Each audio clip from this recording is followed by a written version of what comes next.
Welcome to Reforestation Nation's first debut new series, new show, 3 to Thrive, 3-minute inspirational high energy impact interviews with world leaders about how we can scientifically thrive with nature.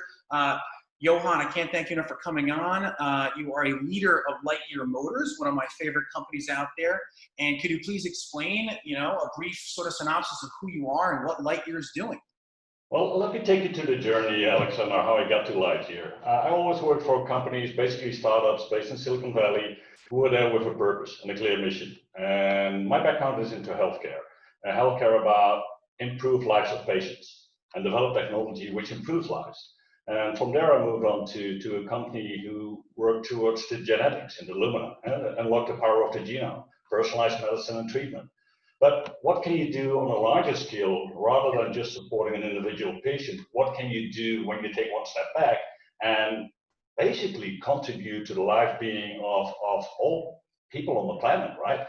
And definitely Tesla, through its acceleration of the world's transition to sustainable energy, is taking the right steps and are a forefront leader, where now people are following, and they have to follow because this is the next step. But if you talk about the next step, can you imagine if the whole world would be electrified and every car would be electrified? You need to build more nuclear power plants. You need to build more massive infrastructure to get that energy towards the people. And the largest carbon dioxide producers in the world are power plants. And there is one big power source in the world which is available for us already for millions of years, and it will be there for another millions of years. And it's for free, and it's out there. And this is exactly what Lightyear is doing. Skip the grid, eliminate all those steps of getting electricity into, for example, an electrical vehicle. You could also think about other purposes, but we have started from a vehicle perspective, because most of the people, everyone has a car. And 90% of the time, the car is standing idle. What if you would use that time to recharge that car by that free energy of the sun? And this is where Lightyear is taking electrification into the next level. And it's super exciting to work with a young team of experts in the field, super enthusiastic and super driven to make this happen. And that's where I think I can contribute with my past 30 years plus of experience in the field of taking companies to the next level and get that innovation to the public in order to make the difference. That's where I put my energy in supporting this young group of talented people and understand what the next step means to them and the world. It's so phenomenal. And to give the audience an idea, Lightyear I think it's the most promising technology I've seen. Can you tell us why is Lightyear different from another electric vehicle? Because it seems to be the year for EVs. Well, Lightyear has been developed from scratch. So the founders, they were part of the university who took a race of the World Global Solar Challenge race in Australia, and they won year after year with their innovative technology. And they were expecting that the industry would pick this up in order to build a better car with less pollution. That didn't happen. So they decided to build this company, and in the last 3 years, they grew the company to where we are today. And their technology is unique in the world. I mean, if you look at a roof of a car or the hood, for example, it's an integral structure of the car. And Lightyear is actually replacing that integral structure by a solar panel, which basically gives the same safety to the driver and the same safety to pedestrians in case of accidents. But it uses that surface to generate that energy and to use it in a very clever way. And this is where the trick comes in.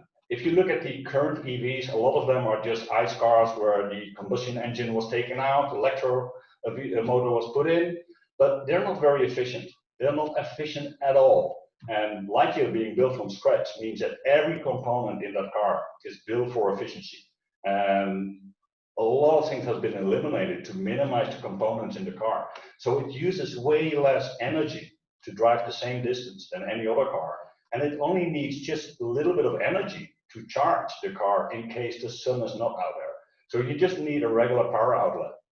And it will charge at the same speed as those three-phase chargers for regular cars. So it's not only how you generate energy, how you store it, and how you effectively use it through the wheel motors and inverters, but also to build a car which is so super efficient that you can imagine if we continue on the developments of this, the end goal eventually is that you generate more energy than you actually use. And that means you're completely off the grid and you completely have a free, charged car available for your daily commute, for your long range travels, because that's what's added to it too, right? You can take the car and drive over 500 miles without charging. 500-mile charge, beautiful solar panels integrated on the front. I really insist the audience Googles that. And looks like, being the first maiden show here, we blew past 3 minutes, but I still want to ask you one more question in 3 Sure. minutes. Is there anything in your career, because I think environmental progress, like your company's doing like literally groundbreaking work, is so crucial, but I also think it's so important for us to inspire others. Are there any personal or career challenges or failures you've had and that you're willing to share about how you got past that, how you got past that darkness, how you continue to persist when other people didn't? Because now's the time for people to have kooky, inspirational, crazy ideas and capitalize on them. Hence the leading solar powered car with a beautiful integrated solar panel on the top. I mean, that's my last question. And I can't thank you enough for coming on the first episode of 3 to Thrive. Well, if you keep the environment in mind and you see what's happening around the globe, right, with global heating, I mean, ask yourself the questions: what can I do to contribute in order to turn this around and to create a future for our children? And I see that the people coming from the universities today, they have that within their mind already. So what has been challenging over time was, let's say, the people who came from a different decade, in order to help them in the transition to think differently, to think what can I do to reduce that carbon dioxide, not only by producing something which adds to it, but all the steps which leads to it. Work in an office, which is energy neutral, commute with your bicycle. And every day, over and over again, we talk about these things and we share experiences. And that's where you can see that the motivation, the energy, and the drive is getting there to think different and act different. And I think that's key here. Keep it a conversation you continuously have, and lead by example. I mean, if you don't lead by example, then no one will believe you. And that's certainly something I excel in. As I'm talking, I feel like I could talk to you forever, Johan. I think I might retitle the show 5 to Thrive, because I do have one more question. Back when the solar panel was first being discovered, around the same time in the late 1800s that Thomas Edison created the first coal-fired plant, there was a prediction by one of the leading scientists that this could replace and supplant coal, and it hasn't yet, or maybe perhaps it is right now. And the prediction was very off, but it was it was telling. Are there any things that you think we should be focusing on now that we're not? And what is your prediction for the role of solar in the low carbon economy? Well, I think right now what you see happening, and that's happening throughout the world, is that solar is taking a way more important aspect in how we think, how we build. So we talk about energy neutral housing, etc. We talk about electrification of buses, of trucks, in order to get that CO2 zero pollution into the cities. What we don't want to happen is that the landscape is going to change, and that the landscape will only consist of windmills or solar farms, because that's polluting the world in a different way, right?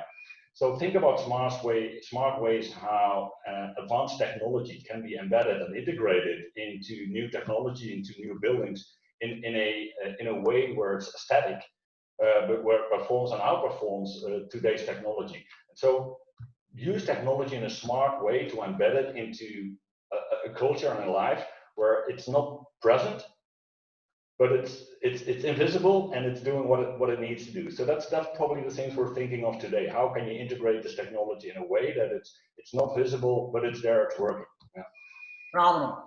Johan Voss, one of the leaders, C-suite executives of Lightyear Motors. I can't thank you enough for coming on the maiden voyage here, the flagship show. And maybe in future episodes we'll get down to 3 or 5 minutes. But this is 3 to Thrive or 5 to Thrive. But it's phenomenal for you. And I do highly recommend folks to look at Lightyear Motors. I personally can buy one as soon as they hit the U.S. market. That's great. I love being here. Thank you very much for the opportunity, Alexander. Really appreciate it. Thanks for watching Reforestation Nation, where we interview impact leaders about how we can scientifically thrive with nature. And as always, subscribe to stay alive by clicking here and watch more content with us right here. Please click and subscribe. This is Martin from 7th Generation. If there's any green guru, it's him. If he's doing it, I would do it too.